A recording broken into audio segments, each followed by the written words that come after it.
नमस्कार, आभार, अभिनंदन, स्वागत आप सभी का। हेलो मनी 9, मेरा सवाल है मैं हूं विपुल सिंह।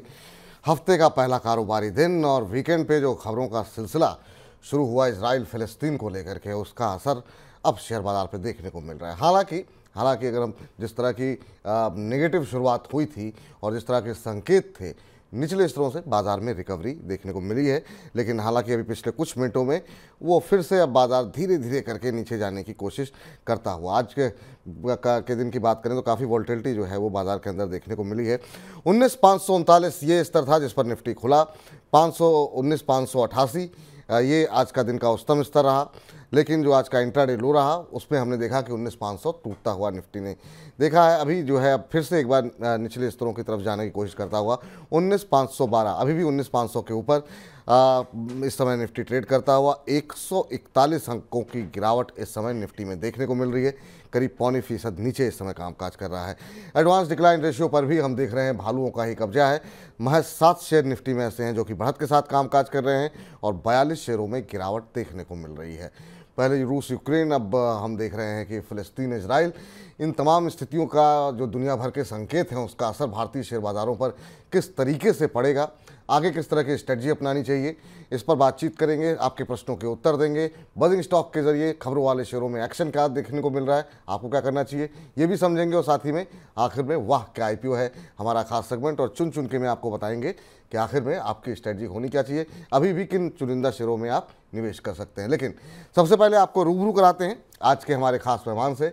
हमारे साथ डॉक्टर रवि सिंह जी मौजूद हैं, मार्केट एक्सपर्ट। रवि जी, बहुत बहुत आभार, अभिनंदन, स्वागत सर आपका। और सबसे पहले तो बाजार पर ही आपकी राय जानना चाहेंगे। जब लगता है थोड़ी सी मजबूती आ रही है और कुछ पॉजिटिविटी दिखाई देने लगती है, कहीं ना कहीं से कुछ हो जाता है।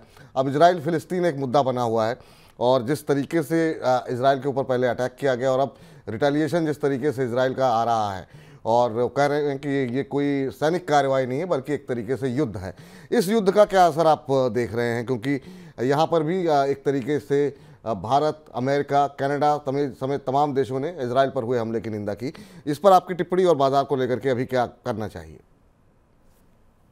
देखिए, जब भी जियो पॉलिटिकल टेंशन जो है वो बढ़ता है तो ये मान के चलिए कि विपुल जी, अपने इक्विटी मार्केट के लिए सबसे बड़ा खतरा पैदा होता है।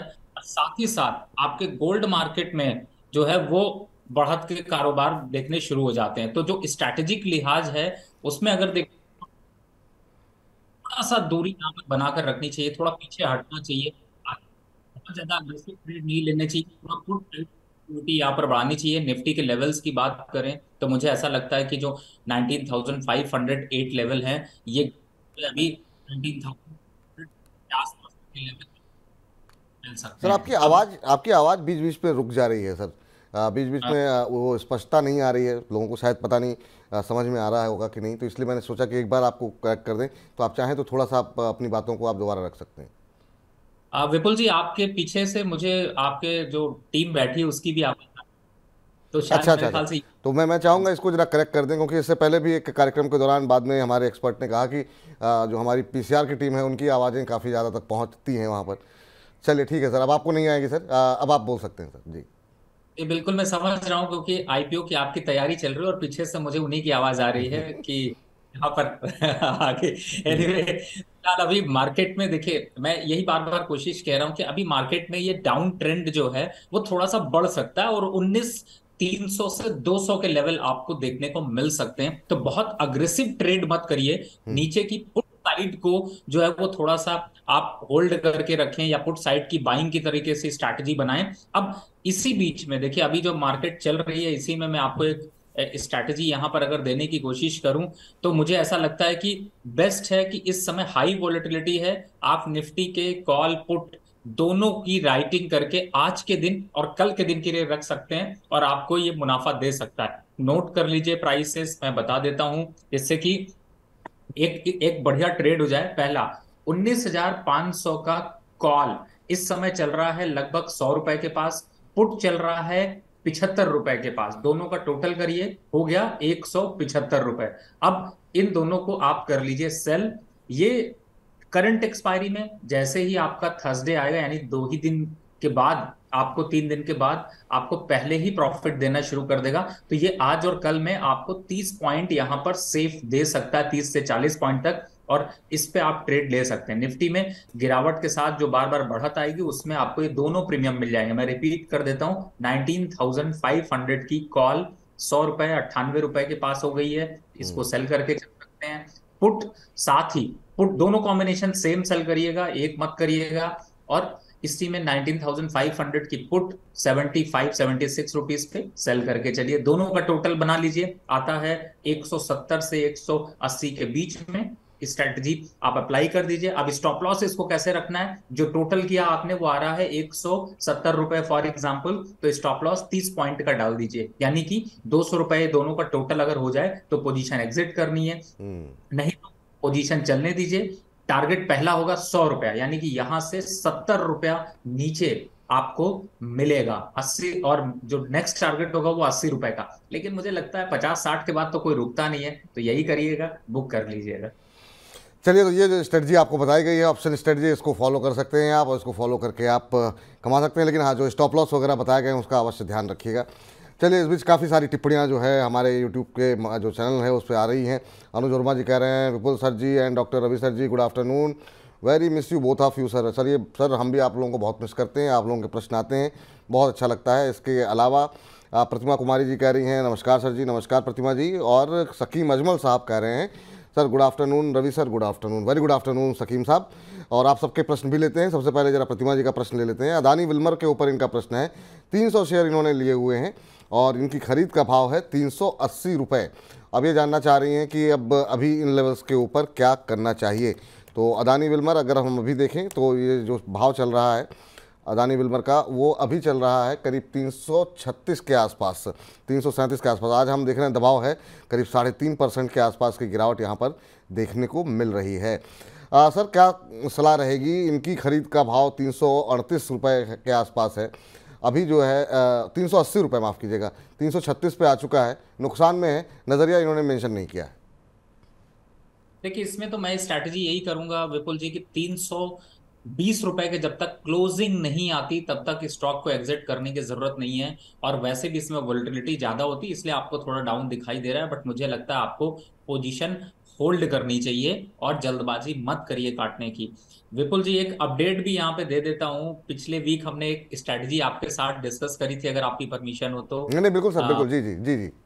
एक्चुअली में ये मुझे किसी ने पर्सनल व्हाट्सएप पे भेज दिया है, तो मैं इसीलिए चाहता था, उन्होंने मुझे याद दिलाया कि सर स्ट्रैटेजी अपडेट दे दीजिए। तो विपुल जी, लास्ट वीक हम लोग जब डिस्कस कर रहे थे तो एक स्ट्रैटेजी दी थी हिंद पेट्रो पे, जिसपे बिल्कुल। मैंने आप कॉल दिया था सेल करने के लिए। 265 का कॉल बाय कराया था 4 रुपए पे, और 270 का कॉल सेल कराया था 3 रुपए के पास।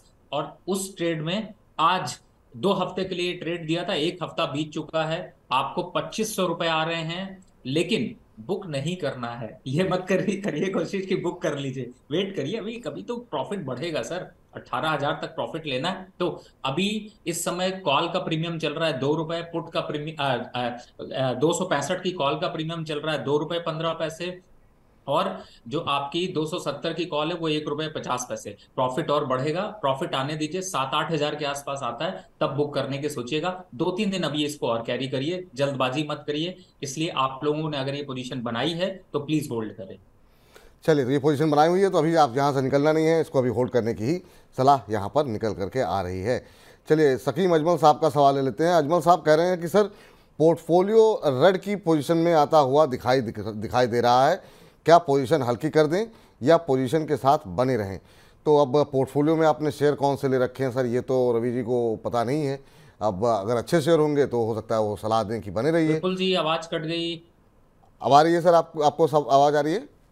जी बोलिए, फिर जी से वापस एक बार रिपीट कर दीजिए जी। प्लीज। आपका इंटरनेट कनेक्शन शायद जो है वो अनस्टेबल दिखा रहा है यहाँ पे, तो वो उसकी वजह से हो सकता है कि आपको आवाज़ थोड़ी सी रुक रुक के आती हुई दिखाई दे रही हो। इस बीच अजमल साहब, अब अभी आवाज़ मिल रही है सर आपको? जी बिल्कुल प्रॉपर मिल रही है। जी, सकीम अजमल साहब कह रहे हैं, सर पोर्टफोलियो रेड की पोजीशन में आता हुआ दिखाई दे रहा है, क्या पोजीशन को हल्की कर दें या पोजीशन के साथ बने रहें?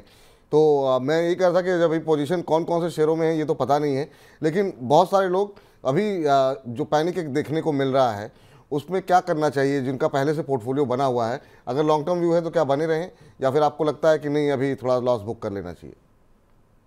देखिए, पहली बात है कि लॉन्ग टर्म पोर्टफोलियो पे तो कुछ अभी करने की जरूरत विपुल जी नहीं है। मैं इसमें थोड़ा सा लोगों को और हेल्प कर देता हूं। जिन स्टॉक्स में आपको ज्यादा नुकसान आ रहा है ना, वो दो तीन चार ही स्टॉक होंगे। आप उन स्टॉक्स को अपने इस यूट्यूब के जो कमेंट बॉक्स आ रहा है इसमें लिख दीजिए, हम लोग उस स्टॉक को कवर करने की कोशिश करते हैं। उन स्टॉक्स में अगर कुछ सिचुएशन चेंज करनी है तो उसको हम लोग कर सकते हैं, लेकिन ओवरऑल पोर्टफोलियो में पोजीशन अभी होल्ड करके रखिए। अगर आपको ज्यादा पैनिक लग रहा है तो आप यहां पर दिसंबर की, यानी कि दूर की 3 महीने आगे की एक पुट को बाय करके चल सकते हैं।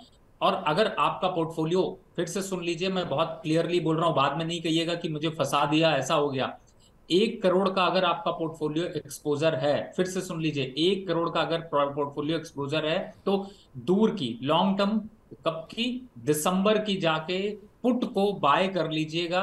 और कौन सी पुट बाय करनी है ये भी बता देता हूं, और कितनी क्वांटिटी बाय करनी है वो भी बताता हूं। इस समय वो लगभग चल रही होगी आपकी 180 से 200 के पास। जी। कौन सी वाली इस समय है? वो पोजीशन है आपकी 19,000 वाली। आप पुट ले लीजिए, कोई जल्दबाजी मत करिए। 19,000 की पुट दिसंबर वाली लॉन्ग टर्म वाली, वो बाय कर लीजिए 180 से 200 रुपए के पास। और क्वांटिटी 1 करोड़ का अगर पोर्टफोलियो है तो सिर्फ और सिर्फ 300। फिर से नोट कर लीजिए, 1 करोड़ के पोर्टफोलियो पे 300 क्वांटिटी से ज्यादा बाय नहीं करना है। अब 50 लाख का पोर्टफोलियो तो सिर्फ 150 क्वांटिटी, अगर 25 लाख का पोर्टफोलियो है तो सिर्फ 50 क्वांटिटी, इतनी पुट बाय कर लीजिए। 15 दिन 20 दिन बीत जाने दीजिए, कोई जी। बहुत बड़ा नुकसान नहीं होगा। अगर मार्केट गिरा तो वो पुट आपको अच्छा प्रॉफिट दे जाएगी। तो ये ठीक। स्ट्रैटेजी अपना लीजिए। जी।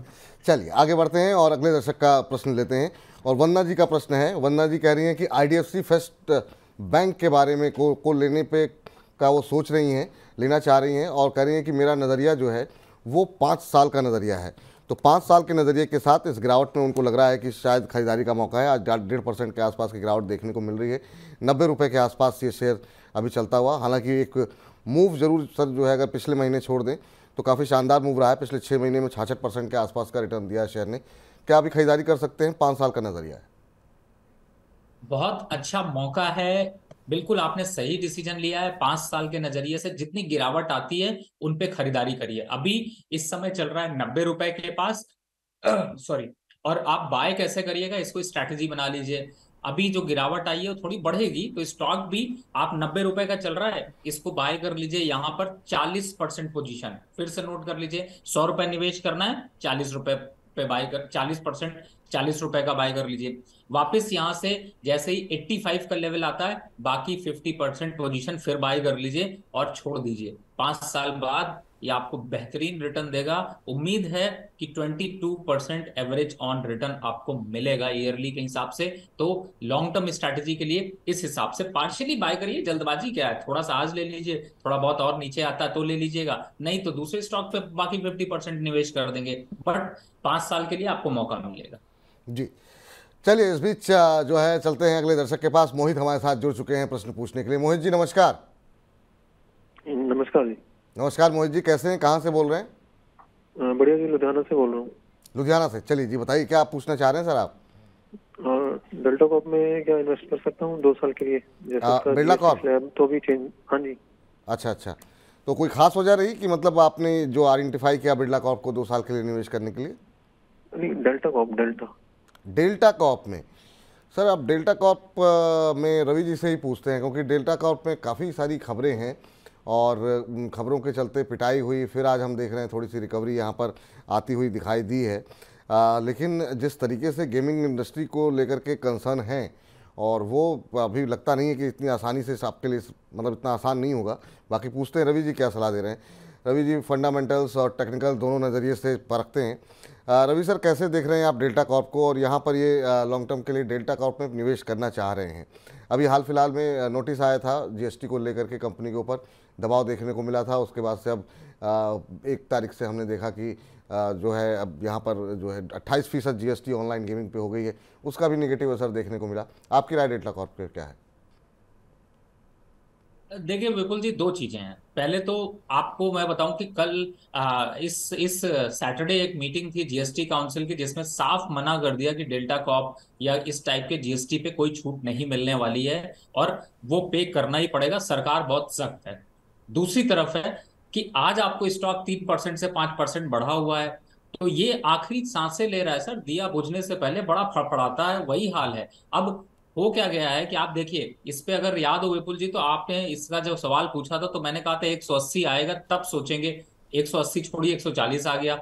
अब 140 है, 80 रुपए आएगा। अगर आप 80 रुपए तक की हिम्मत रखते हैं तो आप प्रमोटर बिल्कुल बन सकते हैं, आप ओनर भी बन सकते हैं। लेकिन मेरा सजेशन होगा, बिना सोचे समझे निकाल दीजिए सर। जब वापस सेटल डाउन हो जाएगा, तमाम और स्टॉक्स है जिनमें आप निवेश कर सकते हैं। फिलहाल डेटा कॉप की सिचुएशन बहुत पुअर है, फंडामेंटली और टेक्निकली भी कोई आपको बाय की रिकमेंडेशन नहीं देगा। हाँ, अब यहां से दौर जरूर चालू होगा कि सरकार ने ऐसे छूट दे दी, वो सब अफवाहें हैं। ऑथेंटिकेटेड सोर्स से न्यूज लीजिए, तभी करिए। और आज का जो रैली है वो फॉल्स रैली है बिल्कुल भी।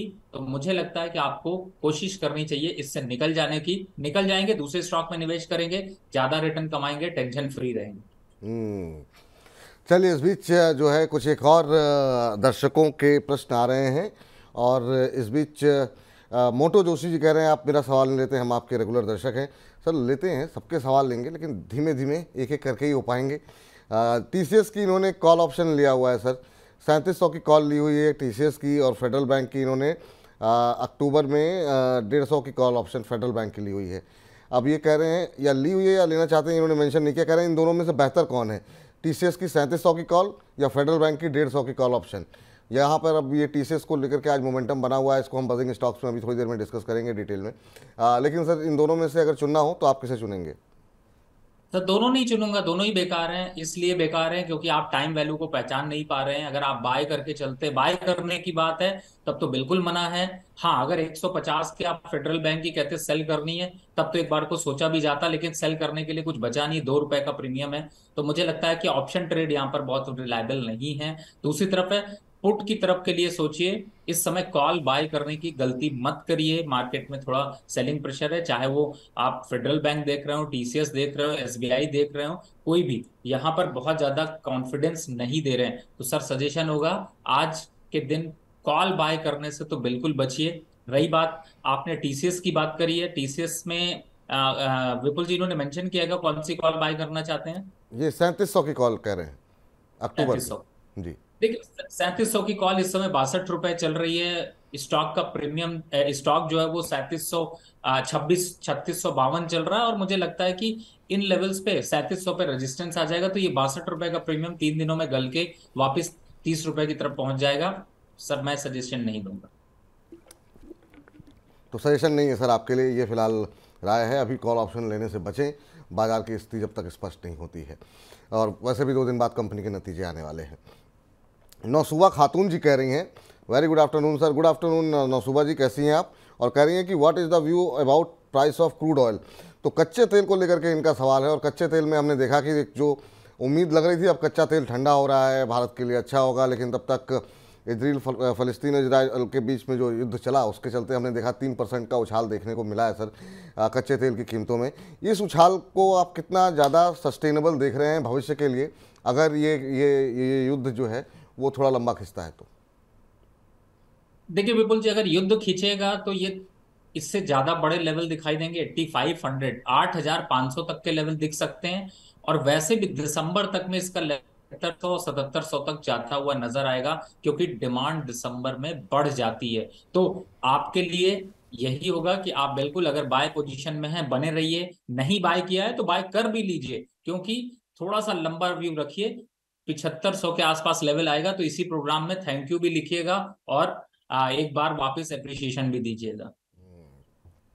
तो नौशाबा जी, उम्मीद करते हैं कि आपको आपके प्रश्न का उत्तर मिल गया होगा, और आपके धन्यवाद का इंतजार रहेगा। चलिए आगे बढ़ते हैं और कुछ एक और दर्शकों से बातचीत करते हैं, उनका प्रश्न लेते हैं। इस बीच जो है वंदना जी की तरफ से टिप्पणी आई है, कह रही हैं कि सर आपकी बताई गई स्ट्रेटजी को ज़रूर फॉलो करेंगे। चलिए थैंक यू वंदना जी। और नितिन कालरा साहब का बड़ा इंटरेस्टिंग सवाल है और बहुत अच्छा सवाल है। कह रहे हैं कि क्या इस समय हमको फार्मा क्षेत्रों की तरफ रुख करना चाहिए, क्योंकि जब बाज़ार में गिरावट होती है तो डिफेंसिव शेयरों की तरफ लोग जाते हैं। तो क्या अभी फार्मा हुआ, एफएमसीजी हुआ, क्या उसका वक्त आया है, या आपको लग रहा है कि एक नी जर्क रिएक्शन है मार्केट की तरफ से और जल्दी जो है इसमें जो है एक शार्प रिकवरी देखने को मिल सकती है। आपका व्यू पॉइंट क्या है सर? बिल्कुल आपका सही है सोचना। आप मैं स्टॉक बता देता हूँ, आपको और इजी कर देगा। कोलपाल एफएमसीजी सेक्टर का स्टॉक है, 2000 के पास चल रहा है। पैनिक होने की जरूरत नहीं है, अच्छा स्टॉक है। मुझे लगता है कि आप लॉन्ग टर्म की स्ट्रैटेजी बना रहे हैं तो आप इसको ले सकते हैं। दूसरा स्टॉक की बात करूं तो रेडिको खैतान इस समय अच्छा खासा मूव पे है, और ये एफएमसीजी से दिग्गज स्टॉक है, आप इसको बाय करके चल सकती हैं। और अप साइड में टारगेट अगर देखते हैं तो मुझे लगता है कि वापस 1400 1450 तक के लेवल इसमें देखने को मिलेंगे। अब फार्मा सेक्टर, बिल्कुल आपने सही कहा, इस समय फार्मा सेक्टर में भी आपको जो है वो अपॉर्चुनिटीज मिलेंगी। और अगर अपॉर्चुनिटी के हिसाब से देखते हैं तो मुझे लगता है कि आप औरो फार्मा और आपको ज्योति लैब, मैंने वैसे तो बहुत बार रिकमेंड किया है, थोड़ा सा 350 के आसपास आ जाए तो और अच्छा हो जाएगा। बट हाँ, ये दो काउंटर को आप बिल्कुल शामिल कर सकते हैं। बिल्कुल शामिल कर सकते हैं सर। तो बिल्कुल आपकी जो स्ट्रेटजी है, आपकी जो सोच है, वो सही दिशा की ओर है। इस बीच जो है अगले दर्शक जो हमारे हैं उनकी तरफ से भी प्रश्न आया है और ये जानना चाह रहे हैं महाराष्ट्र बैंक के बारे में। कह रहे हैं कि यहाँ पर क्या कर किया जा सकता है। सर, महाराष्ट्र बैंक के अब इन्होंने लिए हुए हैं 650 शेयर 48 रुपये 40 पैसे पे।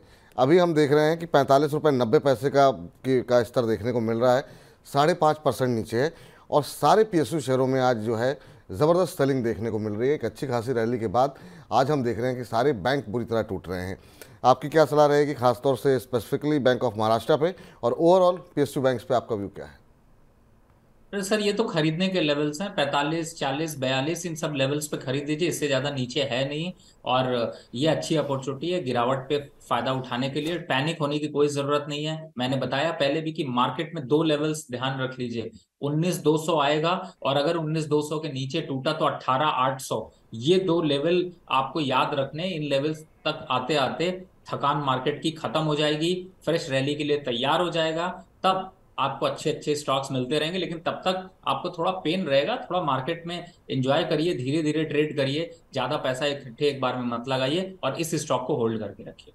चलिए, तो उम्मीद करते हैं कि ये जो आपको स्ट्रेटजी बताई गई है उसको आप फॉलो माफ़ कीजिएगा फॉलो करेंगे। चलिए अगले दर्शक माफ़ कीजिएगा, तबीयत थोड़ी सी नासाज है। हमारे साथ मोहित जुड़ चुके हैं अपना प्रश्न पूछने के लिए। पंकज, माफ़ कीजिएगा पंकज जी, नमस्कार। हाँ सर। कैसे हैं पंकज आप? बस सर, आशीर्वाद है सर। सर कहाँ से बोल रहे हैं? सर हम बोल रहे हैं सर यूपी से, गोरखपुर। माफ़ कीजिएगा, एक छोटा सा ब्रेक ले लेते हैं और तुरंत लौटते हैं, उसके बाद चर्चा को आगे बढ़ाते हैं।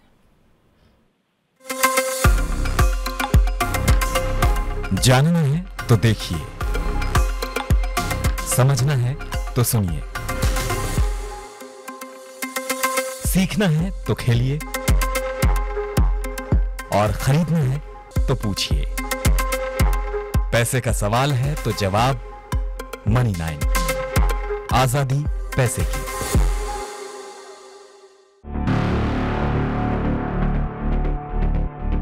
हम सभी को चाहिए एक ऐसा निवेश जो आपको रिटर्न भी दे, टैक्स भी बचाए और जीवन बीमा का कवर भी दे। है कोई ऐसा निवेश? एक निवेश है जो ये तीनों काम करता है।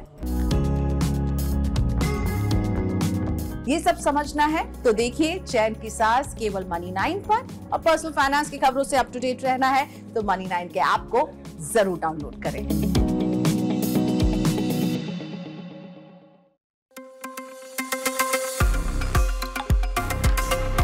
जानना है तो देखिए,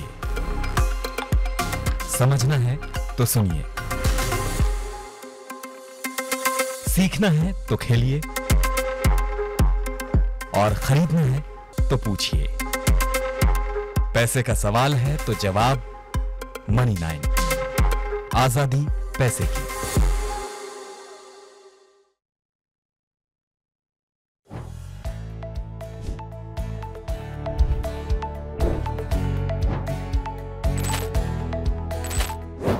हेलो मनी 9। चलिए पंकज जी से बातचीत हो रही थी, थोड़ी सा खांसी आ गई, इस वजह से कार्यक्रम को बीच में थोड़ा सा ब्रेक लेना पड़ा। अब पंकज से बात करते हैं। पंकज जी, गोरखपुर में कहाँ से बोल रहे हैं? हम सर गोरखपुर से ही बोल रहे हैं। नहीं, गोरखपुर से तो आप बोल रहे हैं, गोरखपुर से हम पूरी तरह परिचित हैं। और वहाँ इसीलिए हमने पूछा गोरखपुर में किस जगह से आप फ़ोन कर रहे हैं, कहाँ पे रहते हैं आप? गोरखपुर के पास पड़ता है सर, वो खलीलाबाद। खलीलाबाद, बिल्कुल बिल्कुल बिल्कुल, अच्छे से जानते हैं। हाँ, बस खलीलाबाद मेन सिटी से बोल रहे हैं, गोला बाजार से। चलिए, बहुत अच्छी बात है सर। और बताइए क्या करते हैं और क्या प्रश्न है आपका? सर हमारा कपड़े का बिजनेस है और हम थोड़ा बहुत अपना ये पैनिक स्टॉक खोजते रहते हैं, ढूंढते रहते हैं किसमें क्या है। हमने गलती से विकास इकोटेक का 10,000 शेयर ले लिया है। किसका? लेकिन वो 10,000 शेयर लिए हैं, वो 4 रुपए के हिसाब से। कंपनी को फिर से बताइए। विकास इकोटेक? हाँ। अच्छा, तो इसमें क्या है, तो गिरता जा रहा है, कुछ समझ में नहीं आ रहा है। वो हम लेते हैं जैसे 2 महीना, 3 महीना, 6 महीने के लिए लेते हैं, हमेशा पैनिक स्टॉक ढूंढते रहते हैं। मैं ये जानना चाहता हूँ क्या इसका 6 महीने में कुछ अच्छा ग्रोथ मिलेगा, या फिर हमें कोई और भी पैनिक स्टॉक बताइए जो जिसमें हम पैसा लगा ये सकते हैं। सर, ये जो है ना, ये आप शब्द सही बोल रहे हैं, पैनिक स्टॉक।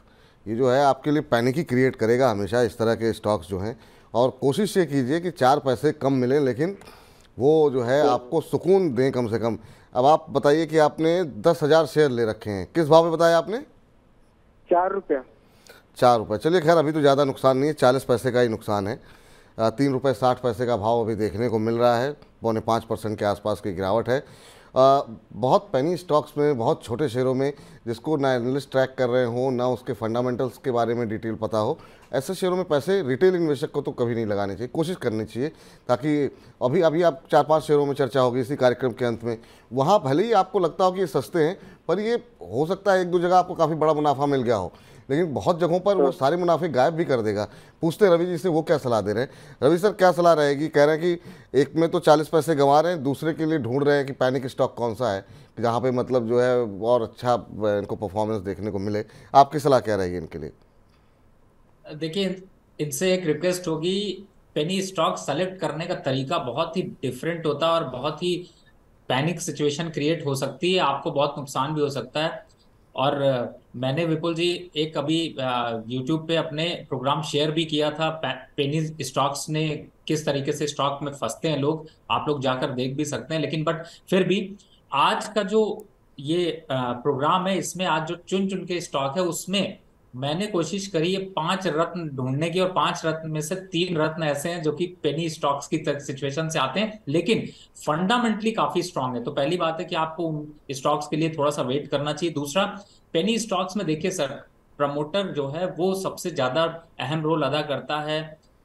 जनरली लिक्विडिटी नहीं होती, 50,000 शेयर होते हैं और बढ़ते हुए दिखाते हैं कि बहुत बढ़ गया, 5-10% का फ्रीज लग गया, खुद ही उनका बायर होता है, खुद ही उनका सेलर होता है। इस टाइप की सिचुएशन जहां पर होती है, उससे बचिए। अब विकास इकोटेक में जो आपने किया है, विकास इकोटेक में सेम यही सिचुएशन रही है सर। 2 रुपए 80 पैसे से स्टॉक 4 रुपए तक गया। आपको किसी यूट्यूबर ने ज्ञान दिया होगा कि हाँ भैया, ये तो 2 रुपए से 4 रुपए हो गया, 100% बढ़ गया, यहां से 200% जाएगा, और आप फंस गए 10,000 स्टॉक लेके। अब आप बिकेगा नहीं जब आप बेचने जाएंगे। तो ऐसी सिचुएशन से बचने के लिए हमेशा स्ट्रॉन्ग स्टॉक लीजिए। भले आप पेनी स्टॉक्स ढूंढ रहे हो, लेकिन पेनी स्टॉक्स में ये कैटेगरी बना लीजिए। 1 रुपए से लेकर के 15 रुपए के बीच में कोई पेनी स्टॉक आपको कभी रॉकेट साइंस नहीं देगा, कभी कोई रिटर्न नहीं देगा। ये लिख के रख लीजिएगा। आप फंसेंगे 10 स्टॉक में कमाएंगे, 1 स्टॉक में फंसेंगे, वो 10 स्टॉक का प्रॉफिट भी देंगे और अपना पूरा पैसा भी दे जाएंगे। तो ध्यान रखिए। तो आज चुन चुन के स्टॉक के लिए थोड़ा वेट करना पड़ेगा, और आपको पूरा का पूरा आपने मार्केट आप देख रहे हैं, तो बस आधे घंटे में आपको देंगे 5 स्टॉक, जो कि आपके पेनी स्टॉक्स के तरीके से भी उनमें से 3 स्टॉक से खरीदिएगा, वो आपको मुनाफा देंगे। तो इंतजार कीजिए, बस थोड़ी देर में 2 बजे के आसपास जो है वो पेनी स्टॉक्स आपको आपके हिसाब से जो पेनी स्टॉक्स जिसे कह रहे हैं और फंडामेंटली मजबूत शेयर जो है वो आपको रिकमेंड किए जाएंगे रवि जी की तरफ से। इस बीच धर्मेंद्र जी का प्रश्न ले लेते हैं। धर्मेंद्र जी कह रहे हैं एवलॉन के शेयर इन्होंने ले रखे हैं, 560 शेयर हैं और इनकी खरीद का भाव है 100 रुपये के आसपास। अभी अगर 560 पे शायद इन्होंने लिए होंगे, क्योंकि अभी तो 557 का भाव ही देखने को मिल रहा है, तो शायद 100 शेयर मेरे ख्याल से लिए हुए हैं और 560 का भाव है। सर अभी अगर हम देखें, एवलॉन ट्रेड कर रहा है 557 के आसपास, इनके लिए क्या सलाह रहेगी सर? एवलॉन टेक्नोलॉजी, देखिए फिलहाल तो अभी एवलॉन टेक्नोलॉजी देखा जाए तो वैसे तो स्ट्रक्चर ठीक लग रहा है, और मुझे ऐसा लगता है कि इतनी जल्दबाजी मत करिए, स्टॉक्स को अभी चलने दीजिए। और अगर यहाँ लेवल्स के हिसाब से देखते हैं तो अप साइड का मोमेंटम यहाँ से थोड़ा और ले सकता है, और वापस ये स्टॉक में चूंकि दमखम अच्छा खासा है तो कम से कम 5 से 8% तक की रैली तो इमीडिएट बेसिस पे अभी दिखाई देगी। थोड़ा मार्केट को स्टेबल होने दीजिए, पोजीशन को होल्ड रखिए, जल्दबाजी मत करिए। 15 रुपए का यहाँ पर आप स्टॉप लॉस लगा लीजिए अपनी बाइंग प्राइस से, उससे नीचे जाता है तो ही आप पोजीशन को रिवाइज करिएगा, नहीं तो पोजीशन को अभी चलने दीजिए। जी, चलिए अगले दर्शक से बातचीत कर लेते हैं। और राज शंकर सिंह जी का प्रश्न है कि विपुल जी नमस्कार सर, जैसा इजराइल में युद्ध हो रहा है इस कारण अदानी पोर्ट और अदानी इंटरप्राइजेस कितना प्रभावित होगा? सर, जब भी युद्ध होता है तो युद्ध जैसी स्थितियां बनती हैं तो निश्चित रूप से पोर्ट्स, कारोबार, ये सब चीज़ें थोड़ी सी प्रभावित होती हैं। सवाल आपका बड़ा जेन्युइन है। और सर, इसका कारण आप ये देखिए कि जितने रेलवे स्टॉक्स हैं, रवि सर आपसे खासतौर से टिप्पणी चाहेंगे, आज बुरी तरह पिटे हुए हैं सिर्फ इस युद्ध के कारण जो स्थिति बनती हुई दिखाई दे रही है उसकी वजह से। तो एक तो रेलवे पे आपकी राय जानना चाहेंगे, और दूसरा क्योंकि रेलवे मैंने इसलिए पिक किया क्योंकि आज सुबह से ही काफ़ी पिटाई हो रही थी इसकी वजह से, और दूसरा क्या अदानी पोर्ट या फिर जो नई कंपनी आई है JSW इंफ्रा, इन सब के कारोबार पर भी क्या इसका असर पड़ता हुआ दिखाई देगा? देखिए, चूंकि इनका अदानी पोर्ट का सवाल है तो इनको पहले मैं बता दूं कि देखिए इस समय 760 रुपए तक ये स्टॉक जाता हुआ नजर आ सकता है। इस समय 800 रुपए चल रहा है, तो पैनिक वहां तक रहेगा। लेकिन ये नहीं कहूंगा कि आप इस स्टॉक से निकलिए, अपॉर्चुनिटी वापस मिलेगी तो आप अपनी पोजीशंस को, अगर आप रिस्क नहीं कैरी करना चाहते हैं तो 790 का नीचे अगर आज बंद हो जाता है तो कल सुबह सौदा काट दीजिएगा, मत पैनिक लीजिएगा। वापस 760-50 के पास आता है, दोबारा डबल क्वांटिटी बाय कर लीजिए, ये आपको वापस निकाल देगा। और जो अभी JSW यहाँ पर लिस्ट हुआ है उसको अगर देखें तो मुझे लगता है सेम सिचुएशन उसकी भी रहेगी। थोड़ा सा यहाँ पर गिरावट का आसार जो है वो बनता हुआ नजर आएगा। तो ओवरऑल थोड़ा बहुत यहाँ पर आप देखें तो 3 से 5% की गिरावट और देखने को मिल सकती है। अब आपने कहा रेलवे स्टॉक्स को, देखिए इस समय रेलवे स्टॉक्स पे लोगों को पोजीशन पे इसलिए पैनिक हो रहा होगा क्योंकि रेलवे स्टॉक सबसे ज्यादा चले भी थे। अरेकॉन देखिए 134 रुपए है, हाई अगर देखते हैं तो इसने बनाया था लगभग 180 रुपए का। राइट्स देखते हैं 470 रुपए चल रहा है। RVNL 162 रुपए चल रहा है, हाई बनाया था लगभग 200 रुपए का। तो सर अभी यहां से 5-8% का करेक्शन और आएगा, आप किसी भी स्टॉक को रोक नहीं पाएंगे यहां से। उसके बाद इसमें अट्रैक्शन वापस से दिखाई देगा। इसीलिए जब भी स्टॉक्स में मैं कहता हूं आपको 50% 40% का मुनाफा मिले, बिना सोचे समझे एक बार को पोजीशन एग्जिट कर लीजिए, दोबारा पार्शियली खरीदिए, एक बार में नहीं, पार्शियली अलग अलग तरीके से खरीदिए। तो अभी रेलवे स्टॉक में 5% का करेक्शन अभी और आ सकता है। अगर पोजीशन ली है तो आप चाहो तो एग्जिट भी कर सकते हो, 5% नीचे वापस खरीद लेना। और नहीं तो अगर आप लॉन्ग टर्म इन्वेस्टर हैं, नहीं 5% से फर्क पड़ता है तो चलने दीजिए स्टॉक को।